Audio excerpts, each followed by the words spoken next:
Hello and welcome back to my channel. I'm Sam Zagar. We're hopping into another YouTube reading. We're going to be reading for a 2-4 emotional projector today. Let's get the chart on the screen. Okay, so I got a 2-4 emotional projector, split definition. They want information on their 29, and in general, they just want me to riff on what's going to be easy and what's going to be hard for them. This is relatively intuitive. Whoa, they're only 24. Huh. That changes things a little bit. Okay, let's just start going on things. Let's start with the fact that they say that they feel out of control and impatient when things don't go their way. I want to acknowledge that's just a human thing. There's nothing wrong with you for feeling that way as a projector, as an emotional projector. Like, it is honestly, it's tough to just not have certainty, not have control, not know where we're headed. It's scary to not know where we're going. At least, presumably, according to human design, if you go according to strategy and authority, you should end up in a place that turns out to be more successful than it is bitter. That's some type of like soothing information I could give you about doing things correctly. But it's like, okay, so if you do things correctly, it should work out better. But what does better mean? It doesn't mean good. And good is a weird word, but good implies typically like the way that you expected it to turn out. Just because you make a correct decision does not mean that your results are going to be the ones that you anticipate. Correct for you means right for you in this time, right for you with these people, right for you in this moment. Like it is the thing to proceed on, but you have a very challenging design to do this with because we're an emotional authority and we're emotional authority like kind of like down in this pocket of your design because we have one piece of you over here and then we have another piece of you up here. Now, they're both projected channels. They'd have to be or you wouldn't be a projector. So I've got a self-projected component and I've got an emotional component. But as soon as the solar plexus is defined, it trumps any other authority that could present. So we have someone here who has to wait for clarity, wait for clarity, wait for clarity. Now they acknowledge that they have an overthinking mind. Why do they say that? If I have to guess, I'm thinking it's because they are an active brain, a strategic mind. So their mental stuff is basically rapid firing constantly, going, what can I think about it? How am I going to make a plan about it? What am I going to do about it? But I want to point out that their personality is a 2, and then they are a second tone within the strategic mind, which is uncertainty sense. Uncertainty sense is like a lot of them are named for more of the challenges that they go through. But to have uncertainty sense is actually to have a like, I don't know, I'm gifted kind of sense. There's a 2 component to this. So if I'm going to look at this person's strategic mind, we have a I don't know quality within I didn't even know I had that kind of qualities. So 2, 1, 2 as the mind sequence, second line, first color, second tone, we have potentially a lot of insecurity happening here. Like a lot of insecurity. We have like, I don't know, I'm a genius. What's the gift? What will I be called for? And like fear motivation would be like, I'm gonna have to dig into this. I gotta get really curious about this. And then like, but should I do anything? I don't know. It struggles a little bit on knowing what to do with what it's thinking. Now, put that also in an undefined ajna. Lack of clarity, lack of certainty, lack of anything in the moment, because ajna awareness is awareness over all time. So the idea that anybody is really certain from their ajna is kind of a bunch of baloney because over time we might find more information that would degrade that quality of certainty.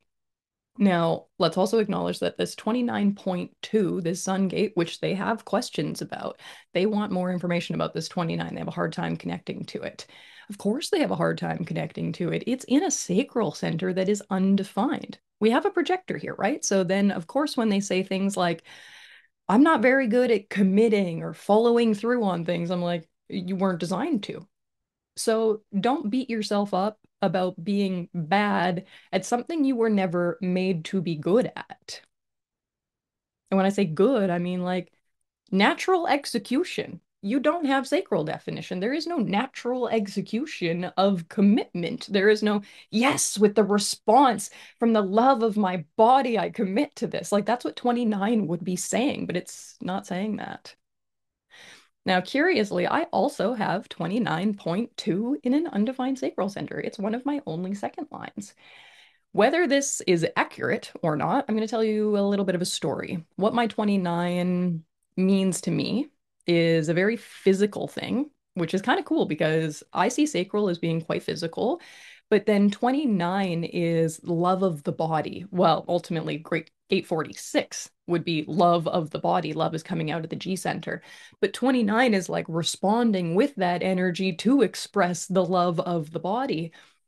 There's a discovery component to this, and it's almost like discovering how you love the body or finding the way in which you want to express your self-love or a physical expression, and in particular, a gifted physical expression. Now, maybe you're familiar with the body jumping thing, maybe not, but there are ways in which I almost transform into another being in order to read them and understand them more accurately. Now, there was a time that I'm not going to call it body jumping myself. I don't even know how to explain that. But I did something one day where something took over me. Like I guess I'm used to being the thing that kind of takes over someone else, but I felt in a way that I took over me, but it was almost like a different version of me took over me, whether it's a past life version of me or a gifted part of me that has been either protected or hidden or something. I don't know. But there was one day that I decided to dress up like a ballerina, and this was before I was doing my ballet stuff. It was like 3 years ago, 4 years ago, 5 years ago. I don't know. I put a bun in my hair and some red lipstick on, and I was like, this is very ballerina looking. So then I put on some classical music and I just started messing around with some movements. And at some point, something took over me. Like I watched myself in the mirror and I was doing, I'm not even gonna try. I will not try, I will not embarrass myself because the thing has not taken over me right now. And see, even that, hear that, like I won't embarrass myself. Ooh, maybe I have a few things to work on there still if I think that any way that I move my body is going to be embarrassing me. I'm gonna sit with that one. But in the mirror, I saw movement take over that was not movement I was trained in. It was not movement I even should have been able to do. Like I shouldn't have had that kind of flexibility or strength in that moment. And I remember watching and just thinking, like, don't think, don't think. Like, I started crying because what I was witnessing was beautiful, but I knew that if I thought about it, it would stop. And it lasted a couple of minutes and then it was just over. And then I cried more because it was so confusing and beautiful and it felt so significant, but I couldn't quite figure out why. And it really did feel like every time I studied 29, this memory would come back for me about this, like, especially 29.2, this gifted physical expression. What do you have that is that? What is your gifted physical expression? And here's the thing, what if you don't know about it yet? So then I would be curious to know, is there any chance that you got a similar problem to I do, which is where you're not really physically expressing yourself that much? And then people aren't able to recognize that gift in you. Are you hiding a physical gift? Are you hiding a skill that you can do with your body? Is there anything that you'd really like to try to do with your body that you're nervous to, or you get embarrassed about, or shy about? In particular, let's look at intimacy because if I'm going to see the channel of recognition plus a hanging 49, are you maybe holding back any intimate ways that you would like to be expressing yourself? I'm curious about this. Okay. What else? It's so interesting to me that you say that you're so connected to your four side because your four side is unconscious. Your 8 is in a hanging gate. Your 14 is in a hanging gate. Your 62 is a hanging gate. Your 61 is a hanging gate. Like you have so many hanging gates on the body side. You have no unconscious, fully defined channels. I'm actually quite shocked that you connect more to the four side, unless it's just like maybe the 2-4 profile is one of the only ones that could do this, but like that too would have to be so unconscious in you, but it's conscious, right? But you have like, I don't want to be rude to say this, but like, are you so unaware of your gifts that you genuinely do resonate more with an unconscious hanging gate?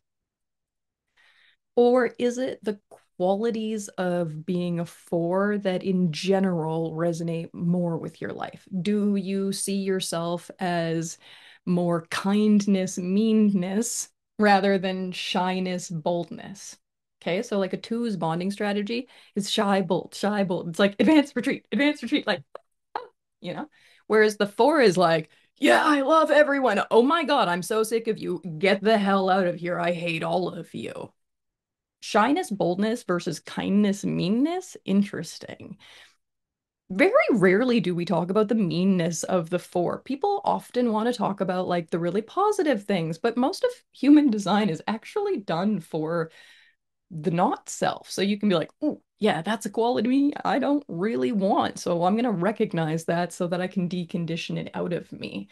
Now, meanness isn't really a quality that the four can decondition out of them. I would say that if you're a four and you are finding yourself significantly more in the meanness than in the kindness, you have a bad network, or you have a really bad attitude, or you're just kind of a bleh, you know? And I know that this is part of the spectrum that you'll be in, kindness, meanness. This is an interesting one. Let's say that kindness for a four would be considerately sharing information within the network for the greatest safety possible for that network. That would be kindness, and to share information through the network in a way that was respectful or considerate would be advantageous. Whereas to be someone in the network who is gossiping, spilling the tea unnecessarily, like it's one thing to share information that can protect people in the network. It's another thing to just trash talk people in the network because you're in a bad mood. Okay. Now, it's funny I'm saying mood, mood, mood, mood because as an emotional projector, you're moody. You're moody. So there is a chance here that in a bad mood, you might be kind of mean. In fact, if you need to be hermiting, if it's time to withdraw, if you're if your emotions are, let's say that wave is really rocking, you're feeling your moods, and you're not feeling like going to work or you're not feeling like going to that outing, there's a good chance your two that does not want to be participating is going to start to bring out these qualities of the meanness in the four. Let's talk about your lack of patience for a little bit because you have a 5.1 in Pluto, gate 5, again in an undefined sacral center. This would be my conscious sun gate. Gate 5 is the gate of rhythm, the gate of being in flow with life, being in flow with nature, with seasons. Like, I want you to think about divine timing as a form of natural timing, as a form of like seasonal earth-based timing. Divine timing is like winter comes when winter comes, summer comes when summer comes. We have so many plants and animals and ecosystems ultimately that are depending on a specific timeline being run over and over and over and over again. If you have a gate 5, the gate of ritual, the gate of rhythm, the gate of routines, really this is about a ritualistic, routine, rhythmic lifestyle with nature, being in flow with nature. Now, if you try and be out of flow with nature, you're going to meet resistance. And some of that resistance for you is going to come across as bitterness, big bitterness because you're a projector, but tinged with some frustration because this is a sacral gate. How patient are you? And I'm hearing not really. My design wants me to slow down and wait, but I'm impatient and feel out of control when things don't go my way. Now, the irony here is you being impatient is part of why things aren't going to go your way. And I'm saying this with an extra lectury tone to my voice so that I can hear it because I am a hanging gate 5. I do struggle seriously with patience.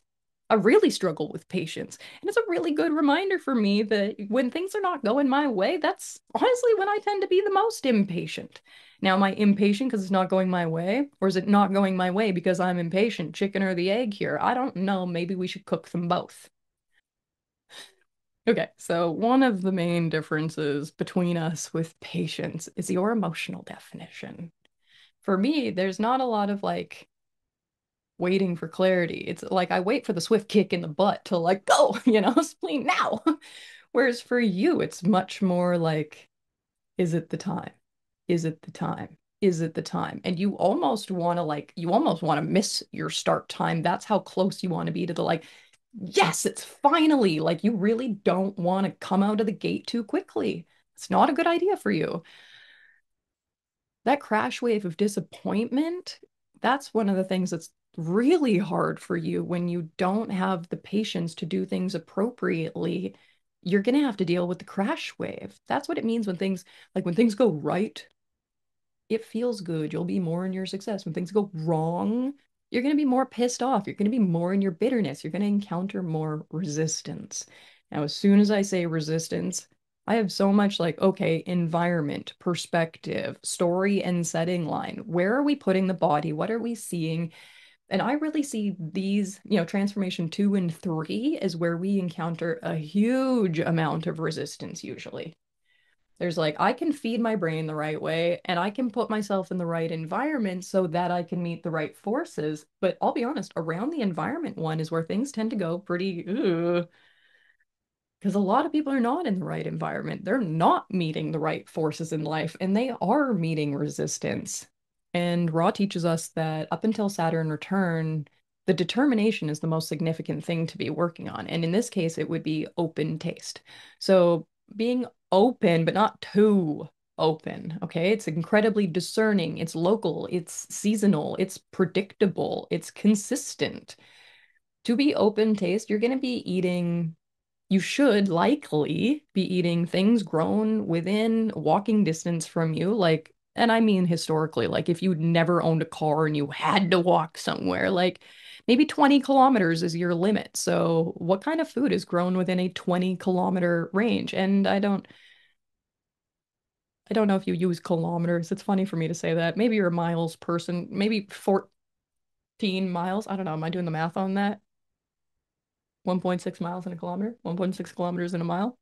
Don't know. Anyway, the point is, you should be able to walk to your food, which is also a funny thing to say to a projector because, like, you want to be walking everywhere. You do have a defined root center, so there is a level of like physical energy that will need to be moved out of your body. But a lot of that physical energy is actually for you to be able to initiate something according to your emotional wave. Now, I'm not talking about initiating as a manifester because we didn't make it up to the throat to appropriately manifest, which means you're still waiting to be recognized and invited. But once recognized and invited, you got quite a boost from that 41. It's like, all right, let's make it happen. Let's make a fantasy happen. Let's go on an adventure. Let's find, something. Let's find abstract collective awareness after the experience is done. But your energy here is kind of meant to be like, ah, oh, yes, they asked. Okay, let me in there.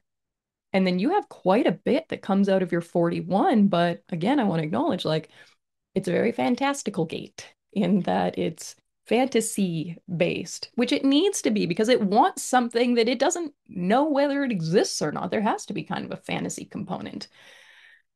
But 30 is the reality check on the other side. It's like 41 is like, I hope. And then 30 is like, uh-oh, crap, we didn't account for some of those things. So there's the crash wave of disappointment, hope and disappointment, hope and disappointment.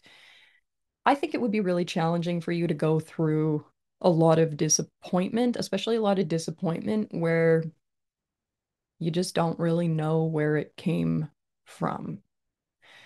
Having this two, and then having the split, and then having the emotional definition and being a projector and not knowing what's happening and not being able to have control, this would be a very uncomfortable design to have. Now, at the same time, I want to acknowledge most people's designs are uncomfortable to have because what is uncomfortable is just not knowing how to use them entirely appropriately, not knowing how to use them easily, really.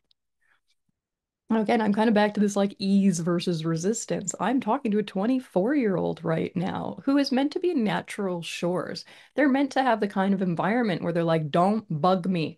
I'm busy. I'm doing my own thing. Like I'm watching from over here, except they're active shores or natural shores being active in the environment.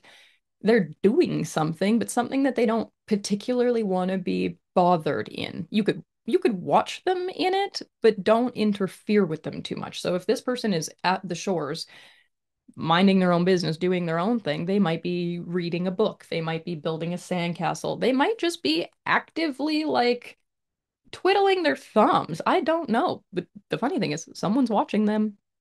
Someone will be watching them do their thing. And likely, whoever is watching them is one of the people that is possibly going to walk up and invite you.